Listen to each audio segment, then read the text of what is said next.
Assalamualaikum warahmatullahi wabarakatuh.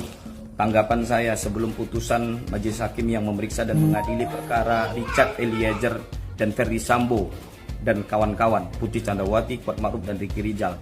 Saya ingatkan kepada saudara jaksa penuntut umum yang telah membacakan tuntutannya beberapa minggu yang lalu terkait dengan 12 tahun tuntutan terhadap Richard Eliezer, status terdakwa yang sudah justice kolaborator atau GC yang sudah direkomendasikan oleh LPSK sejak awal ketika perkara ini masih di Bareskrim Mabes Polri, sehingga perkara ini menjadi terang benderang, menjadi jelas ya, sehingga Ferdy Sambo, Putri Chandrawati bisa diseret ke pengadilan, bahkan kasus obstruction of justice juga bisa diadili.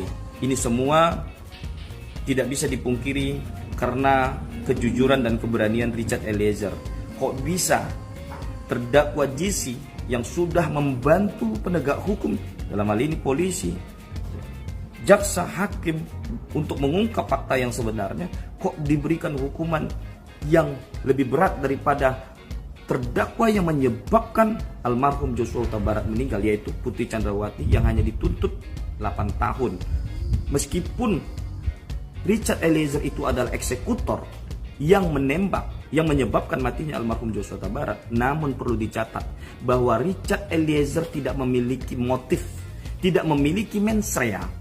Dia tidak menghendaki penembakan, apalagi pembunuhan terhadap almarhum Joshua Huta Barat. Yang menghendaki penembakan itu adalah Ferdy Sambo. Yang menghendaki pembunuhan itu adalah Ferdy Sambo. Dialah aktor intelektual. Di dalam konteks pasal 48 KUHP ada overmah daya paksa.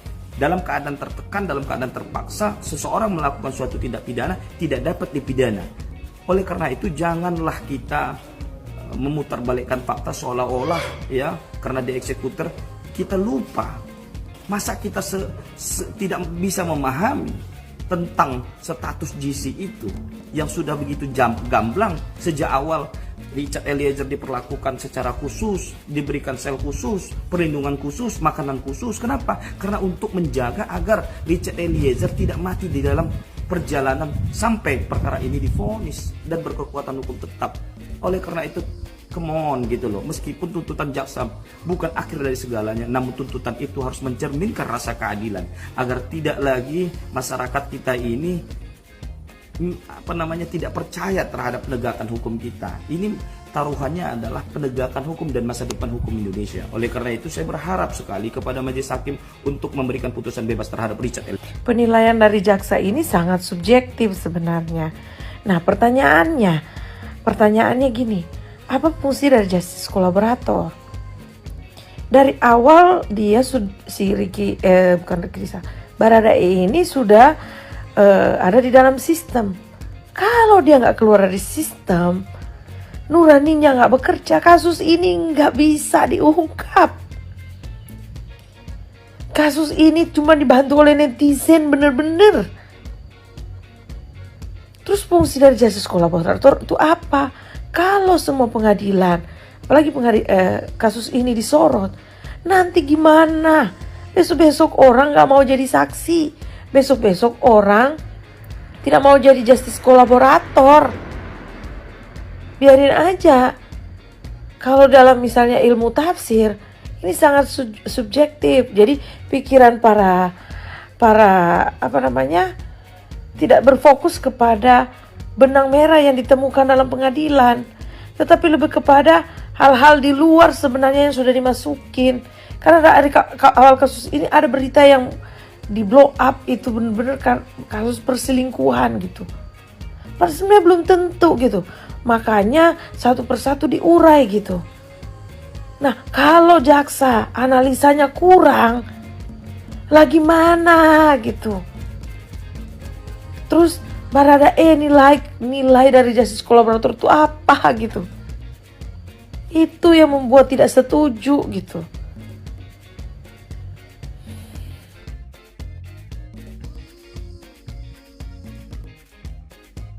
Hai guys, jadi kalau misalnya Sambo itu terbukti melakukan perencanaan dalam pembunuhan Joshua, sudah pasti Eliezer adalah termasuk alat atau seseorang yang dimanfaatkan untuk kepentingannya dia.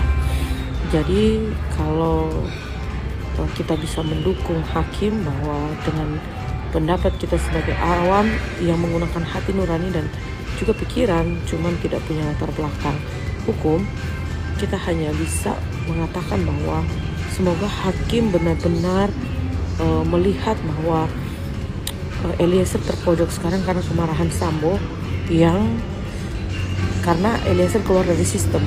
Jadi kan sistem mereka kan semua ajudan harus patuh ke dia, sampai hari ini Kuat di framing sebagai seorang bodoh, si Ricky di framing sebagai orang polos, Putri di framing sebagai orang yang nggak tahu apa-apa juga gitu.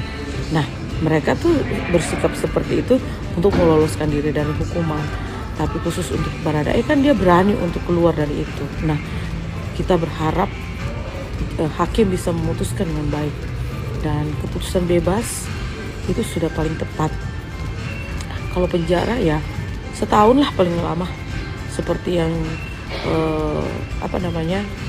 polisi-polisi lain gitu, setahun habis itu udah keluar, dia berdinas lagi seperti itu. Benar kata ibu ini, benar-benar Eliezer itu dimanfaatkan seperti itu. Dan kita harus berdoa sampai keputusan hakim, Tuhan menolong Eliezer. Kita terus dukung Eliezer, anak kecil yang dimanfaatkan seperti boneka, robot mainan, dan apalah itu oleh Sambo.